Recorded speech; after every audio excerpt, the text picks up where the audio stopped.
The next part, sickness and in health. Yes. And I think sometimes we think of the sickness and health piece as just like somebody like in the hospital, Yeah. like hooked up to IV and machines and things like that, or they got to get surgery or something like that. We think of that when we're talking about or sickness. But what about like your mental health Yeah. and and again some of that trauma, those bags that you brought into a relationship that you never unpacked? Mm-hmm. That is sickness too. Yeah.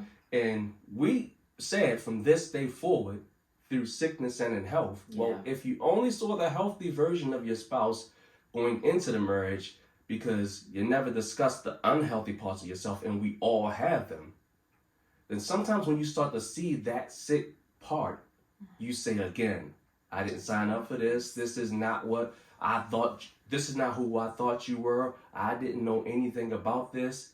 But you took the vow, which again we didn't mention, is not just a contract. When you made those vows, you were kind of writing your name on God's covenant in front of him, saying, this is what I agree to do before you, God. This is my commitment to you and to the person that I'm agreeing to marry. So through sickness and health, sometimes mean you got to help walk that person, your spouse, through some of those mental health issues as well. And you got to be there to support them. You got to be there to hold them up when they're down. Yeah.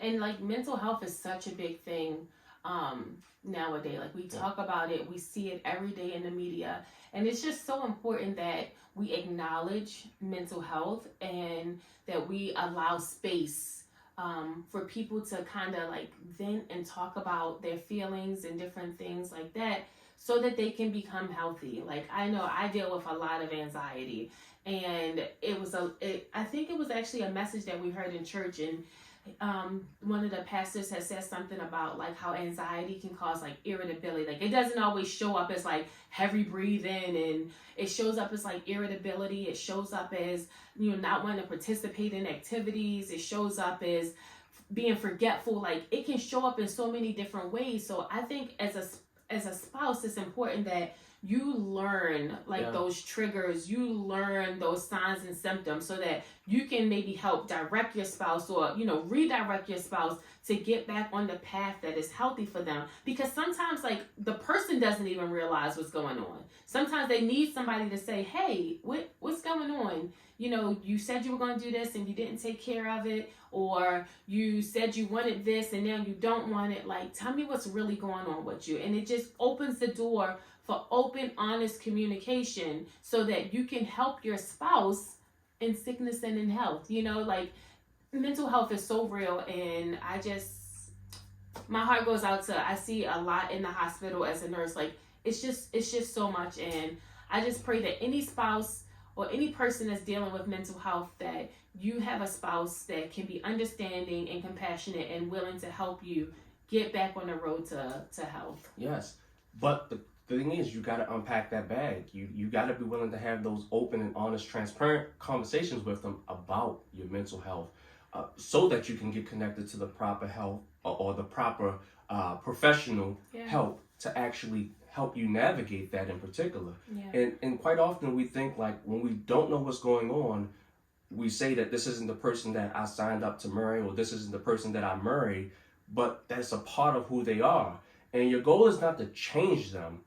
Your goal should be to help them grow into the healthiest version of themselves. So when you sign up for sickness and in health, are you trying to help them achieve the healthiest version of themselves? Or are you trying to turn your back as soon as you see that sickness? That's so good. So good. Are we done? Are we doing death do you part? Okay. All right. And the last thing is till death do us part. Yeah. That's a lot. It is. And it's heavy. It is. But again, the reality is like the enemy is constantly trying to attack you. And sometimes death doesn't mean that you're in the grave and dead. Sometimes death can happen in the middle of your marriage and you don't even realize it. Because again, it's things that you haven't unpacked, it's conversations that you didn't have, it's help that you didn't seek. So death can happen in the middle of the relationship if you aren't on watch, if you aren't on guard, and if you aren't actually working a plan and executing the vision for your marriage and the vision that God has for you. And as far as marriage goes, God's plan, God's vision is that your marriage reflects Him. When people look at you, look at your marriage relationship, do they see forgiveness? Do they see patience? Do they see real love? Yeah. I remember like a point in our marriage where I felt like our marriage was dead, and like I prayed the prayer or prayed a scripture that God would turn the heart of stone. A heart of stone is a dead heart, back to flesh. And that means to breathe new life back into it.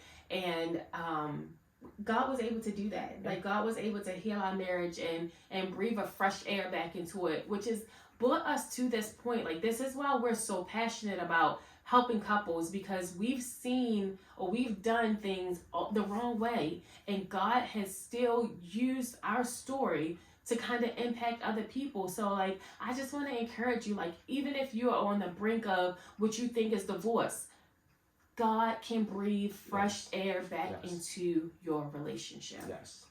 He can bring dead things back to life, and He can do the same for your marriage. The only death that should do you apart as far as your marriage goes is the actual death in the grave. Yes. Yeah. Y'all. This video was good. This was so good. And I'm so grateful that you guys joined us for it. If you haven't already, please go ahead and like the video, subscribe, share it with somebody. Maybe you know someone that's going through a tough time. Share it with them so that they maybe can reflect on their wedding vows and maybe make some changes so that, dead things can come back to life. All right? We'll see you guys in our next video. Brag on it.